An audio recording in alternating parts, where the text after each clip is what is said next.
আজকে আমি আমাদের ছাদ বাগান থেকে মিষ্টি আলু বের করব। একটা বস্তাতে কিছু মিষ্টি আলু গাছ হয়েছে, তো ভাবলাম যে এটা দেখি এখন মিষ্টি আলু হয়েছে কিনা। দুই একটা হতে পারে, না হলেও নাই। এর আগের বার হয়েছিল মাশাল্লাহ অনেকগুলো, আর এবার গাছই বোনা হয় নাই মিষ্টি আলুর, শুধুমাত্র এই একটা বস্তাতেই আছে, আর কোথাও নাই।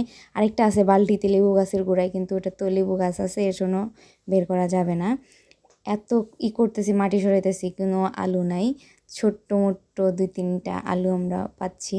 আর মিষ্টি আলু কার কার পছন্দ অবশ্যই কমেন্টে জানাবেন যে মিষ্টি আলু পছন্দ। আমার মোটামুটি ভালোই লাগে মিষ্টি আলু খাইতে।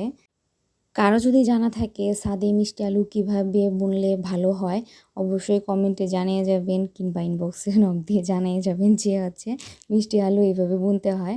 আর সাধারণত আমরা এমনি বুনে রাখছিলাম, সেখান থেকে চেষ্টা করলাম যে হয়েছে কিনা দেখার জন্য। এই তো 3-4টা আলু হয়েছে, এটাই আমরা এখন সিদ্ধ করে খাবো।